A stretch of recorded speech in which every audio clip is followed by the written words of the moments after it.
Did you ever have a game in Deadlock where you win the lane and then you look at your net worth and everything seems alright, you're looking up in money and you are ready to carry the mid game. And then you check back 10 minutes later and you are the poorest person in the lobby and your entire team is screaming at you. Well, fear not, because in this video we'll go over the top 5 reasons you are losing your games in Deadlock and what you can do to climb ranks in no time. What's up friends, this is Metro. I've been playing high level Deadlock for over a year and today we'll go over the 5 main reasons you are losing your games in Deadlock and what you can do to fix your mistakes to win more games. And let's start with reason number 1 why you're not improving. You are not taking enough team fights. Deadlock is a game that can be split up into 2 categories of improving. One is called macro and one is called micro. If you haven't heard of these terms before, macro is basically all the decisions that go into where you are on the map at all times. When do you split push? When do you team fight? When do you farm? When do you take mid boss? When should you team fight? When should you back out, etc, etc. It is not inherently something you need to train specifically while you're playing Deadlock to get better at it, okay? Because over time you will learn these things and they will become more and more apparent to you. Micro, on the other hand, is a skill you only really learn in team fights or fighting an enemy in a smaller 1v1, 1v2 engagement, okay? Micro is basically everything from how good is your aim, how good is your movement in that team fight, and how is your ability usage? Do you use abilities too early? Do you spam abilities? Do you want to use all abilities early to hit them? Are you good at hitting the ability? For example, something like a lash ult, right? Do you want to go in first and look for a lash ult in that big team fight? Or do you want to maybe sit on the sidelines, wait for your team to engage, and if the enemy has an ult like a dynamo black hole, you can come in right after, counter ult with your lash ult to turn the fight into a favor of your team, right? That is what we consider micro in Deadlock. And compared to macro, micro is not really as easy to be taught if you don't take a lot of team fights. And a symptom a lot of new players have in this game, or something I observe in almost every rank, is that a lot of players are scared to take the team fight. They want to save their KD, you know, they are scared to fuck up and die early. A lot of players only take fights when they're up, right? Which is the smart macro decision a lot of the time, right? It is smart sometimes to wait for your team to have the numbers advantage, right? It is a big part of Deadlock. But it is not always the correct choice, first and foremost, to do that, right? Because you will end up in scenarios where you will have to fight even, where you'll have to fight down. And sometimes you want to get into those scenarios. Sometimes you want to split push and take a 1v1 or a 1v2 and maybe even win it. And even if you come out behind and you don't take a good trade, maybe because you split pushed in a 1v2, your team can win a bigger team fight on the other side of the map, etc, etc. But that is not even the main reason I'm pointing out to take more team fights. By you taking team fights, you will learn what you can get away with, what you need to work on. You will learn what 1v1s are good to take, what 1v1s you probably can't take. And there's so many factors that go into this, right? Like for example, your net worth, right? Like if you are, let's say, a Wraith and you are like 10k net worth and you're going up against a Haze that is the same net worth. Can you win that fight without the ult, right? The answer is probably no, by the way, because it's low net worth, right? And every character has millions of scenarios where this applies. Plus, if you take the fights, you will get naturally better at the fight itself, right? It's just practice, right? Without practice, you will not get better. And most Deadlock players, especially new Deadlock players, fall into this trap where they don't take enough fights, so they never ever improve at macro. And throughout their entire Deadlock career, they keep on playing it safe, right? Which play safe is the best way to win the game, is what a lot of people think, right? And they only take fights they know 100% they can win. So if you do that, you will never ever excel at becoming a really dangerous micro player in the sense of you being able to win engagements that most other people probably wouldn't take, or most other players would probably lose. I can tell you this from my own experience. If I start learning a new character, a lot of the time what I do is what I call limit testing. Limit testing is basically, it's kind of a meme where you take a lot of stupid engagements, okay? Now I'm not saying you should run into the enemy 1v6, okay? You will almost always lose that. Sometimes I just test limits and take 1v1s where I'm like, I don't really know if I can win this. But by me taking these engagements over and over, I get better and better at evaluating the situations, and I get better and better at judging for the next game or the next team fight. Wait, I can actually take this fight every time and win every time, right? Or, hey, I can take this fight and I have like a 60 to 70% chance of winning, which is still good, right? Like any fight where you have a 70% chance of winning is a good fight for you, unless it's like the last fight of the game, right? Where you want to be like pretty sure if you're the winning team. But even if you're behind, right? Let's say you're struggling and you have like one more chance. Would you rather take that fight where you have like a 50 or like a 6% win rate, a chance to turn the game around, or would you not fight, sit in base and lose? Which is what a lot of teams do, right? Like especially with something like a rejuve, where as soon as the enemy team has a rejuve, the team that doesn't have it is so scared of fighting because you're down in numbers, right? Which is always going to be a thing against rejuve. You're down in numbers. So what a lot of players do in every rank is they don't take the fight, they avoid the fight at all costs, and then eventually someone is going to get picked off, and then you can't even take a fight anymore, and you won't even have a chance to win. Take more fights, okay? I know it sounds simple, but it's like literally the #1 thing I can tell you to improve if you want to get better, okay? You will get better aim, you will use your abilities better, you will be smart about using abilities, and you will learn certain counters, right? Like if you go in on Infernus and you have a flame dash, you can take that 1v1 against the Wraith and then realize, wait, they're really low, but they have ult. Well, I can just flame dash out, right? Like just a very basic example. And again, there's so many complex scenarios with this. Don't be scared and don't care about your KD, okay? KD in this game is absolutely irrelevant. If you're coming from something like COD, where KD is like the main statistic to point out if you're doing well or not, ignore KD. And a few of the later reasons I'll give you will also like probably change your mind about KD and show you that KD in this game is actually pretty irrelevant, okay? Which brings me to tip #2, which is you are not dying enough, okay? And that goes right into tip #1. Now you might think this is bait, right? Oh, Metro is telling me to feed. I'm telling you that your death or your life is a resource just like any other resource in Deadlock. Let's go into a scenario where you are on the side lane and you're split pushing, and you see your team taking a pretty big team fight on the other side of the map, okay? And let's say it's a 4v4, and you have the chance to push a walker. A lot of players would take that scenario safe and back out or try to get to that team fight on the other side of the map. What's gonna happen is either you don't get there in time and the team fight is decided before you show up anyways, right? Or you play it really safe and you go into your own jungle and you farm, which you didn't die, but your team might lose the fight, right? Let's assume it was an even fight. You are not in control of that fight, so there is a chance your team loses compared to against the enemy team. What would be a better scenario here? It would be to probably split push a walker, right? If you split push a walker on the other side of the map, and you know there's at least 4 enemies occupied, mathematically there's only 2 people that can defend that walker, right? And realistically, there's probably only going to be 1 or 0, because the enemy team also has to make those choices. And a lot of the time, the enemy will do what I just described. They will take the safe route. If they are like, on the other side of the map, they will try to show up for their team fight, or they will play safe and like farm somewhere. And that's where you come in, because you're smarter than the enemy and you split push. You take the risk. And let's say you show up on the walker and there's another guy there, right? If you get that walker down and you die for it, your KD is gonna say 0-1, right? You got 0 kills and you died once. But that was like the best death ever, right? Like it was not a bad death. Almost always worth it. 99% of the time, unless it's like the last team fight in the game, right? I would argue it's worth it in most cases to sacrifice 2, maybe even 3 people early to kill a walker. Killing an enemy walker is so valuable. It gives you a lot of gold, it gives your team a lot of map control, which is going to lead into more kills for your team later down the line, and it's going to accumulate into more gold for your team and yourself later down the line. Another scenario is, let's say there's a walker at 1 HP, and there is not a team fight happening, but you are pushing the wave and you're like, a few meters away from getting that enemy walker. And there's a good chance you die for it.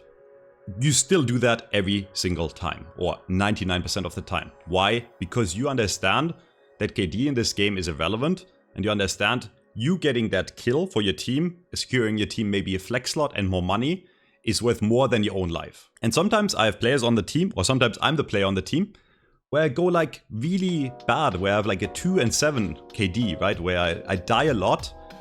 But because I'm putting so much pressure on the enemy side of the map and I'm getting objectives, I'm winning my team the game while having an arguably very bad KD compared to my teammates, where my teammate is like 2-0.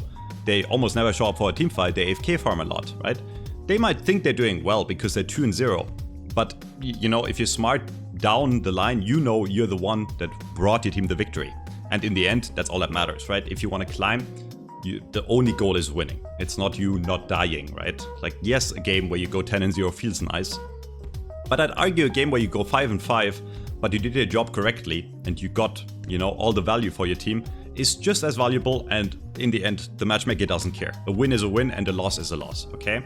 Don't be scared of dying. If you know you can get value out of dying, go die in game. One last scenario, and this again is like a pretty complex topic because it goes like deeper and deeper, right? I'm bringing up easier topics. What if I split push and I get to the enemy walker and 4 or 5 people on the enemy team show up and kill me? Was that a good trade for my team? Yes, it was. Even if you got 0 damage on that walker, if the enemy sends 5 people to one lane to just kill one of you, which is you, that is an excellent trade for you. Like, yes, you will not gain any money. Yes, you will have not gained any damage on the enemy walker. But simply by you forcing the entire enemy team or multiple people of the enemy team to come to you and kill you, that opens up the map for 5 other people on your team to do other things, okay? Now, I know what you're gonna say. You're gonna be like, but Metro, my teammates don't do anything with the time. Even realistically, if they AFK farm your own side of the jungle, right, and a lot of them are not doing anything else, it's still worth it. The 4 people that came to your lane and killed you, that is lost time for all of them, right? If they take like 20 seconds to kill you on average, that is 20 seconds lost for 4 of them, and all they get is like a bit of gold, right? Like there's kill gold and then there's a bit of assist gold for the 3 other people that like only get the assist from killing you. Whereas your team has like those extra 20-30 seconds to do multiple things, right? Like maybe 2 of them are farming the map, so they're getting a lot richer, and 2 other lanes are pushed out. The higher you climb in rank, the more your team will use you creating space to get other objectives on the map. And if you want to be super proactive, you can also com this on team, right? Or in the team chat or in the voice chat, where you go, team, I'll push this lane and people are going to show up, make sure to shove the other lanes. And then suddenly the enemy has to make multiple choices and multiple reactions where, oh, we sent 3 or 4 people to kill this one guy, but now suddenly our other 2 walkers are being attacked at the same time and we can't defend them anymore, right? Active gameplay is better than reactive gameplay. And dying for objectives and dying for value is better than staying alive and letting your team die or doing nothing with it, okay? So tip number 2, die more. Take more risks in that sense and play more proactive. Tip number 3, which is kind of the exact opposite, but is also a very common mistake I see a lot of people do, is not farming enough, okay? And when I say not farming enough, I mean this applies to all players, not only the carries. The carries usually jungle 12 and, you know, just sit in jungle 20 minutes and AFK farm. But a lot of people try to do too much of what I just described, try to fight too long, and they ignore basic farming methods while getting from fight to fight. There's nothing wrong with picking like an early team game fighter, like let's say an Abrams, right, or your Moan Krill. There's nothing wrong on most characters with fighting a lot. It's actually a good thing. You can still optimize your monetary gain during the downtime where you're not fighting, okay? And for that, I would recommend you check out my macro guide. I'll link it in the comments if you're not sure about how to gain money and how to farm efficiently. But just to give you a short summary here, it is stuff like only having 2 people on one lane. If you're not really looking for a fight, right? Like if you have more than 2 people on a lane, you're gonna lose money. So even if you're a support, maybe sometimes you catch a wave with one of your carries, get that money, right? And then during rotations, farm boxes, farm gold statues.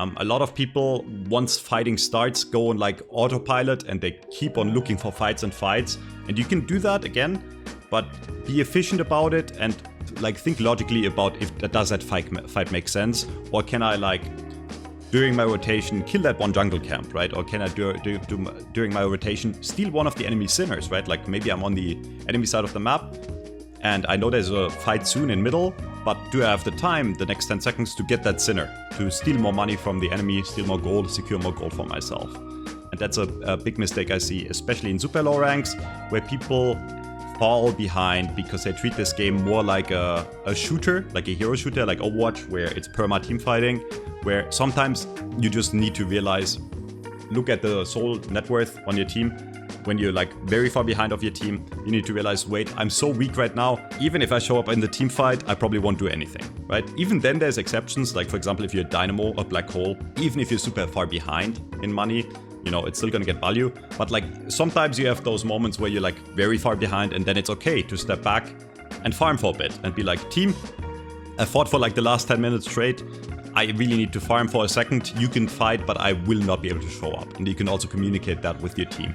In the end, the only thing you can control in this game is yourself, right? Like if your team doesn't want to listen to you in voice chat or team chat, there's nothing you can really do about it.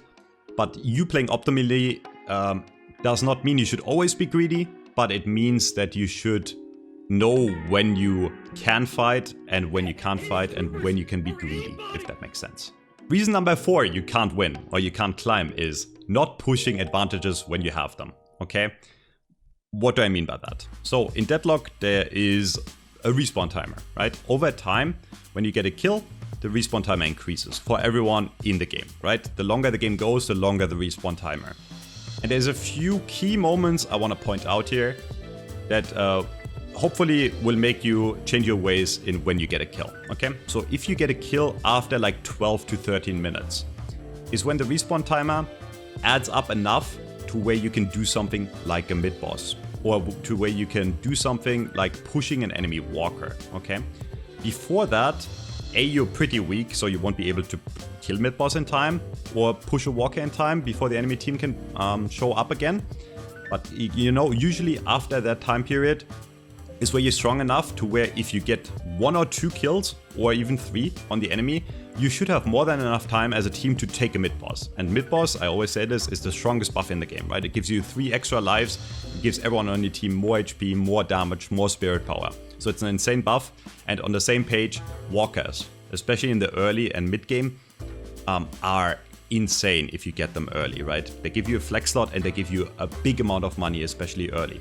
So if you take a fight, or if a skirmish broke out sometime at 14 minutes and your team ends up being 2 people ahead, you need to do something with that, okay? And every point after that time, every point after 12 to 13 minutes, if you are up in people, so if more people on the enemy team are dead than you have to do something to increase your lead and get closer to winning the game, okay? And again, this can be condensed to pushing walkers, stealing enemy jungle, pushing out all lanes, and taking mid-boss. Those 4 things are what you should keep in mind if you're up, okay? What you should not do if you're up is farm your own jungle most of the time, because you can do that safely even if everyone is alive on the map if you play it smart, right? And it's not gonna get you ahead, okay? You might think, wait, I'm getting more gold, but you're not actually getting more gold compared to the enemy, because as long as the enemy side of the jungle is up, once they respawn, they can take it themselves and the lead will even out, right? Or the money you gained during that time will even out, okay? So you need to either take jungle on the enemy side of the map, that will increase your lead as a team, or go for objectives, okay? And again, with objectives, walkers, I want to say, avoid the mid-walker until very late in the game. The mid-walker is the easiest point in the map to get to for the enemy team to defend. So even if you're up 2, at let's say 14 minutes, right, do not push the mid-walker, it has the highest HP, and the enemy will probably be able to defend in a 4v6, even if you push at 6 people. Whereas the sidewalkers are pretty easy to crack at that moment, especially if you push like both side lanes, okay? So let's say you want to fight and you're not quite ready to take mid-boss, but the enemy is down 2 people. If you push out the yellow lane and your team pushes out the green lane, there's a good chance you get a walker. And even if you trade kills for it, that's still worth it for your team, okay? And then the longer the game goes, the more you can do, because the more you can do after getting kills, because the respawn timer increases, right? So after 20 minutes, if you're up 2 and mid-boss is up, you should do mid-boss. No questions asked, okay? That's the only choice, because it is the best buff in the game, okay? You might think it might be smarter to push the enemy base or push the enemy blue walker finally and get it, but you can just get mid-boss, get the mid-buff, and then actually go in and push the enemy base, right? And then be way safer because you have 3 extra lives, okay? So push advantages when you have them. And this is, again, a thing I see in every rank not being done properly, where you just waste respawn timers. When the enemy is down multiple, you take advantages and you push. On the flip side, when you're behind, and let's say you lost 2 people in like a 14-minute, there was an engagement at 14 minutes and you're down 2 people and you only have 4. Then you need to think about what can the enemy do. And again, it's if the enemy is playing correctly, it's those 4 things, right? Look out for mid-boss, look out for the enemy invading your jungle, and defend lanes, make sure they can't push your walkers, right? That should be a number 1 priority if you're behind on the same page, okay? If you keep your lanes pushed, even if you're behind 2 people, it's going to be hard for the enemy to take your walker, right? And if you're aware that the enemy can do mid-boss, you can still contest in a 4v6, which is a bonus point to this. If the enemy doesn't have like super game-winning mid-ultimates like Black Hole or Lash Ult, you want to contest every time. The mid-boss is so strong, even if there's more than a 50% chance you lose the contest, contesting in a 4v6 is almost always the better play, because if you give them the rejuve for free, if the enemy plays correctly, it's almost always a lost game, or at least you're gonna fall very far behind, okay? So don't be scared to take fights if you're down, right? If the enemy invades your jungle after they're up 2, but it's like only 1 or 2 people, you can still turn around and kill them as 4, right? So just because you're behind does not mean you should play super safe and hide in base and be scared. In fact, the more you're behind, I said this in one of my other videos, the more you are behind, the riskier you have to play to come back, okay? If you're behind in souls or in kills, if you just sit in your base or you just sit in your own jungle and farm their own jungle, the enemy is going to take more and more map control, they're going to get more and more money, they're going to take more and more urns, right? And they're going to be ahead. Which reminds me, I forgot one thing that I didn't mention. Like the urn is also a great thing you can do if you're, up in kills, right? Like if you're up to kills and you can't quite make mid-boss or a walker push, take urn and get a free urn to get your team more ahead, okay? And the final reason you cannot climb or you're not winning enough games is you don't understand how to close out the game. And this is probably the most basic one, but it's also the most important one. And it is the reason every single low rank game lasts way longer than high rank games. In Eternus, games right now last an average of like 25 minutes, right? Some games are over in 20, some games are over in 30 or 35, and some games last really long. But the majority of games are over after like 25 minutes. Let's look at the last few matches I had. Just out of curiosity, right? Not trying to prove a point. 24 minutes, 26 minutes, 34, 31, 23, 33.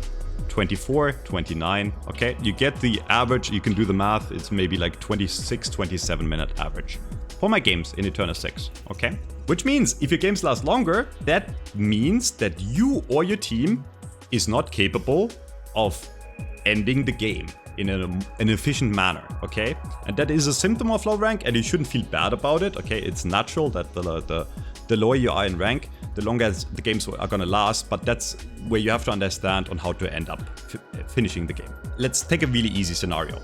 You won a team fight and you took mid-boss, and you have the rejuve. If you are even at that point, in the sense of like, the enemy has 6 people up and you have 6 people up, and there's only one objective on the map, which let's say it's the blue walker, right? Which is the most likely scenario, right? It is very risky still, even if you have the rejuve, to just push in as 6. Because it's the last objective on the map other than the enemy base, everyone on the enemy team is gonna end up defending the blue walker. And again, walkers give defensive bonuses to the team, right? And blue walker is very hard to crack. So what I see a lot, more so than anything else is, the team that's ahead, they get rejuve, and then they're like, guys, we're like 10 or 20k souls ahead and we have rejuve, we can't really lose.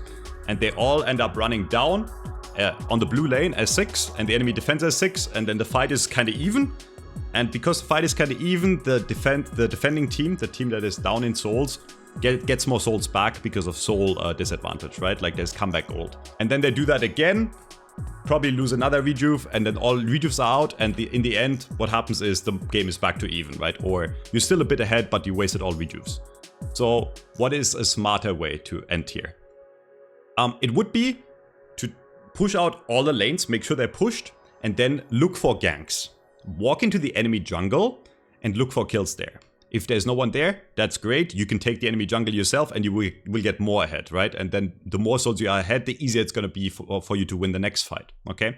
So don't take a super risky 6v6 engagement, especially if the enemy has a lot of good defensive ults. Like if, let's say, the enemy has a Lash, has a Dynamo, right? If they have a lot of good defensive ults, it is super risky to just push in 6v6 to finish off the game, even if it's the enemy base, okay? Unless you're like super far ahead in souls. So you wanna push out lanes and then look for pickoffs. Where I go team, we have rejuve, find the enemy side of the map, and let's look for a kill. And most of the time, someone is gonna show up on a side lane, and if your team is positioned correctly, you can get a snack on them, kill them, right?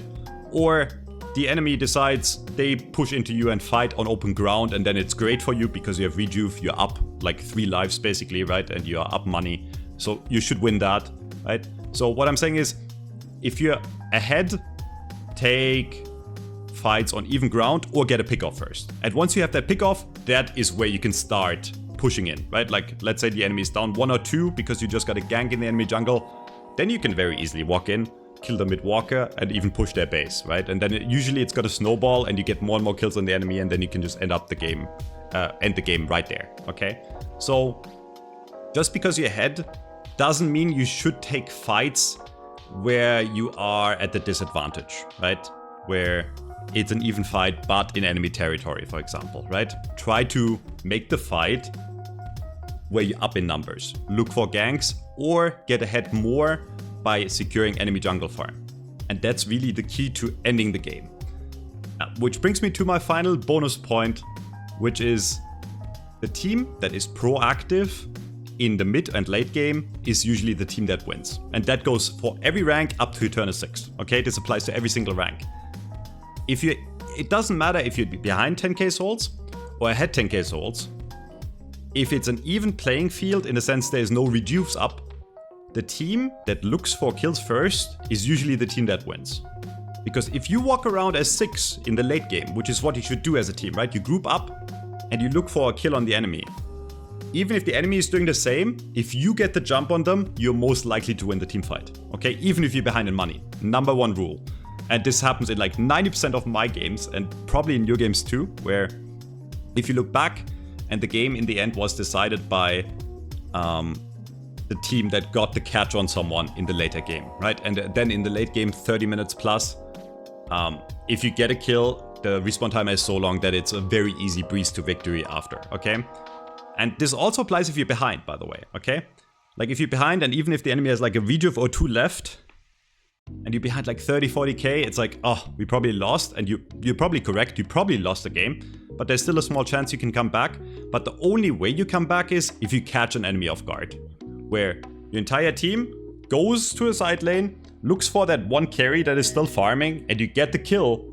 And then the rejuve pops, and you get the kill again, you double kill them, and then the enemy team shows up, and suddenly you're up in a fight, right? Suddenly you have 6 people against 5, and even if the enemy has like a rejuve left, it's still then the best case scenario for your team where you can turn the game around, okay? So learn how to finish games. Look for kills first and then push the enemy base, okay? And when I say look for kills, I really mean look for kills, don't AFK farm, right? Because if you keep on AFK farming, which is the number 1 thing people keep on doing when they're ahead, there's nothing really happening, and eventually someone will fuck up and then it becomes more random, and that's why the games last so long in low rank. I hope I explained that pretty well. Let me know if you have any questions. I know this was a bit more advanced of a topic. I want to get into more advanced strategy. I think I've covered a lot of the basics now of the game. So I want to get into more and more like advanced strategy. Let me know if you would be interested in a video I'm planning next, which is like just a reward review of actually Turnus players on how to play a character, where we just look at a VOD of someone and figure out what they're doing and why they're doing it. If you have any other ideas, please let me know in the comments. And until next time, see you friends. Bye bye.